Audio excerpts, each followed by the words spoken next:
আপোনালোক সকলোকে আমি ধন্যবাদ জ্ঞাপন কৰিছোঁ। আজিৰ যুগত সকলো ব্যস্ত, তথাপিও আপোনালোকে আমাক অকণমান সময় দিবলৈ আহিছে, ধন্যবাদ। বিশেষকৈ আমি আপোনালোকৰ অঞ্চলটো বাছি লোৱাৰ মূল কাৰণটোৱে হৈছে আপোনালোকৰ অঞ্চলটোৰ সৈতে জুবিন গাৰ্গৰ এটা সম্পৰ্ক আছিল। বহুতো সময় তেখেতে এই সম্পৰ্কটোৰ কথা ৰাজহুৱাকৈ কৈছোঁ আৰু আমি আশা প্ৰকাশ কৰিছোঁ আজি আমাৰ 28 সংখ্যক দিন জুবিন দাৰ মৃত্যুৰ 10 দিনৰ পাছৰে পৰা আমি ধুবুৰীৰ পৰা যাত্ৰা আৰম্ভ কৰিছোঁ। আজি আপোনালোকৰ মাজলৈ আহিছোঁ। গতিকে যোৱা 27টা দিন আমি ৰাজ্যৰ বিভিন্ন প্ৰান্তত সকলোৰে ক্ষোভ হৈ থকা কথাবোৰ, ক্ষোভ, অসন্তুষ্টি, চৰকাৰৰ প্ৰতিও যদি কিবা মনত কিবা বিভেদ আপোনালোকৰ আছে সেইসমূহ জানিবলৈ চেষ্টা কৰিছোঁ।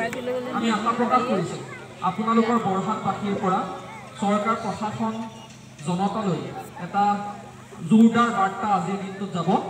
কিন্তু অনুষ্ঠানটোৰ আৰম্ভণিতে দুটামান কথা ক'ব বিচাৰিছোঁ। আপোনালোকৰ গাঁওবাসীয়ে হয়তো অনুষ্ঠানটোৰ কথা গম পায়, কোনোবাই গীত এটা গাব, কোনোবাই কবিতা এটা গাব, কণমানি কেইটাই মায়াবিনী গাব, এনেকুৱা ধৰণে কিছুমান আচলতে চিডুল বনাই ৰাখিছে। কিন্তু আমাৰ অনুষ্ঠানটো তেনেকুৱা নহয়। প্ৰথমেই জনাই দিব বিচাৰিছোঁ আমাৰ এইটো কোনো ধৰণৰ সাংস্কৃতিক অনুষ্ঠান নহয়, কেৱল মাত্ৰ এইটো এটা শ্ব', যি শ্ব'ৰ জৰিয়তে আপোনালোকৰ মনৰ কথা আপোনালোকে ক'ব পাৰিব। কিন্তু জুবিন দা যিহেতু শিল্পী, জুবিন দা যিহেতু আমাৰ সকলোৰে আপোন, গতিকে অনুষ্ঠানটোৰ মাজতহে আমি কাৰোবাৰ পৰা এফাকি গীত, কাৰোবাৰ পৰা এটি কবিতা শ্ৰদ্ধাঞ্জলি জ্ঞাপন কৰিবলৈ আমি আপোনালোকৰ পৰা ল'ম। গতিকে আপোনালোকে যিদৰে বনাই ৰাখিছিল যে অনুষ্ঠানৰ আৰম্ভণিতে আমি মায়াবিনী গাম, কোনোবা ভাবিছিল দ্বিতীয়তে মই কবিতা এটা গাম, তেনেকুৱাকৈ আমাৰ অনুষ্ঠানটো নহয়। গতিকে প্ৰথমে ক্ষমা প্ৰাৰ্থী। দ্বিতীয় কথাটো হ'ল আপোনালোকৰ অঞ্চলটোৰ সৈতে যিহেতু জুবিন গাৰ্গৰ এটা নিবিড় সম্পৰ্ক আছে, গতিকে আমি আশা প্ৰকাশ কৰিছোঁ আমাৰ অনুষ্ঠানটো সম্পূৰ্ণ 55 মিনিটৰ।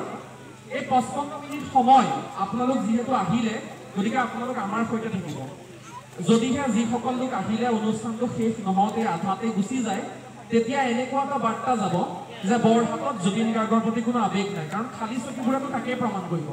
গতিকে আমি আশা প্ৰকাশ কৰিছোঁ অনাগত 55টা মিনিট আপোনালোক আমাৰ সৈতে থাকিব। আৰু এটা আমি বুজি পাওঁ সকলোৰে মাইক্ৰফোনৰ আগত, টেলিভিছন চেনেলৰ আগত, কেমেৰাৰ সন্মুখত কথা কোৱাৰ অভ্যাস নাথাকে।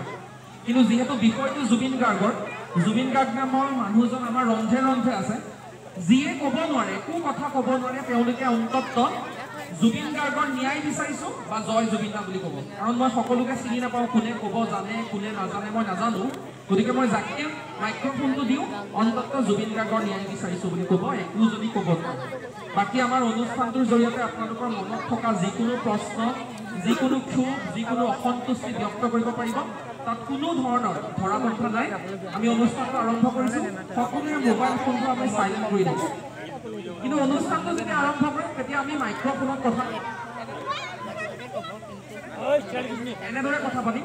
গতিকে আপোনালোক কোনেও কথা নাপাতিব, বিশেষকৈ কণমানি কেইটাক মই ক'ব বিচাৰিছোঁ তোমালোকে চিঞৰ-বাখৰ কৰি নাথাকিবা, কাৰণ আমি মাইক্ৰফোন ব্যৱহাৰ নকৰাকৈ অনুষ্ঠান কৰিম।